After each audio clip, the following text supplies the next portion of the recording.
back to Dev Universe. Today we are going to be seeing a few tricks up our sleeve which you can play around 600 to 800 rated players. If you can pull this off, well, very good, you can proceed to the next level. So let's start off. Okay, so the first one is a very easy position. We call it a 2-move checkmate. The mate is done by black on white, and it is only possible when white plays a certain opening. So this is called the Grob opening, where the idea is to start from one end and slowly start conquering up all the pieces. The main idea of this would be to do something like d5 now because of the queen, and then try moving away this pawn, which is the center pawn. But this checkmate can only be done when this occurs as the second move, and this is mate. This is called Barnes opening, fool's mate, I believe. Next, we have the scholar's mate, or the 4-move checkmate. The basic king's pawn opening, e4, e5. Then we move the queen out. Now the idea is, after any random move, you can play this, and you see this pawn is very weak. This is the weakest pawn on the board because only the king has defending it. And in such a case, it's very weak. And after this is mate. Okay. Finally, we are going to see on how to defend the 4-move checkmate. So this is where it starts, the normal opening, wayward attack. Then the knight comes out. I will explain why this is so important in a minute. Then then the pawn comes in front. This is doing two things. One, it's blocking off the queen from the main attack, and it is also making space. Maybe you can fianchetto your bishop here, or when castling, you will have space already ready to move away.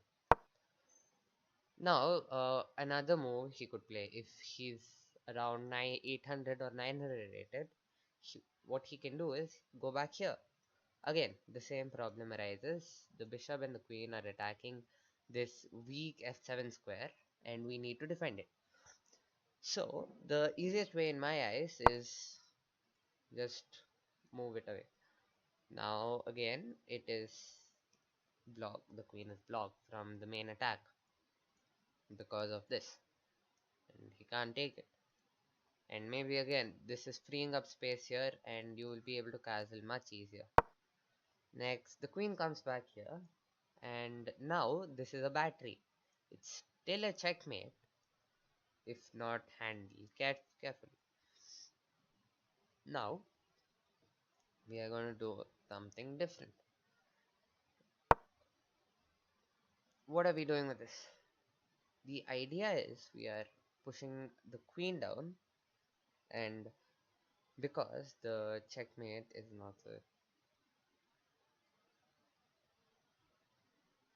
because now once he takes, we'll have to move here. So let's see that part, and you'll understand why it's so important.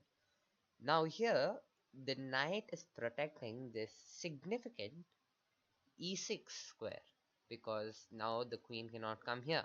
If the knight wasn't here, the queen would be on e6, and that would be devastating. Well, he still wouldn't be there, but if some good trades occur, it would be worse. The idea still remains. Now, the computer given idea would be something like b5, and then the queen goes back, and you can start pushing these pawns, the pawns on f7 to f5, and push the queen back to where it came from. That is the idea. But I would like to show you something else.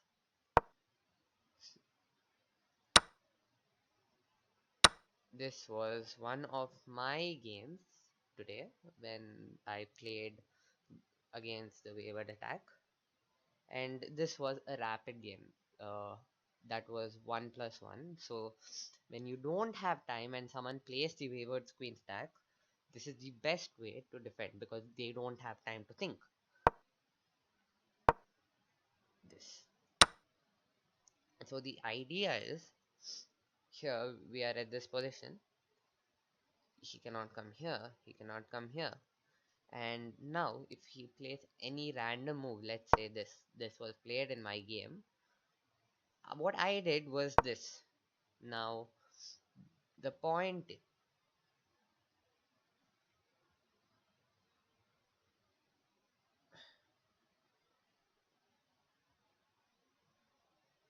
okay, not that, I don't think. Oh, this was played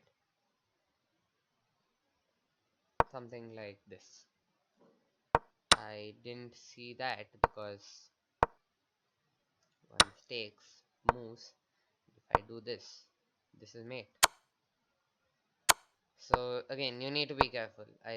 This was played attacking the knight. Now the idea is this, and now the queen has to move. It cannot go here. It cannot be here.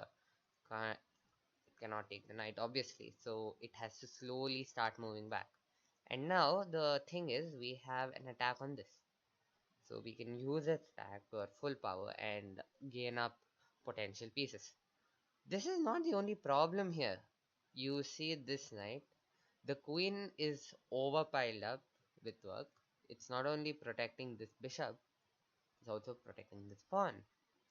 Now the problem with that is if I manage to take knight, it's a fork, and that's not good. I generally tried to use that to my advantage, which didn't work out because after this, there were a few moves which allowed me to go from here to here to here, I think, because the queen was in a deadly position where I could go in this square.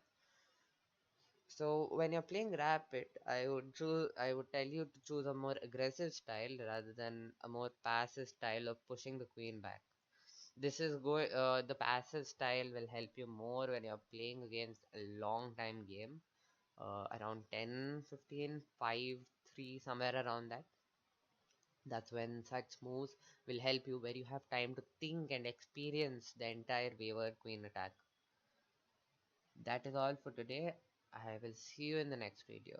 Thank you.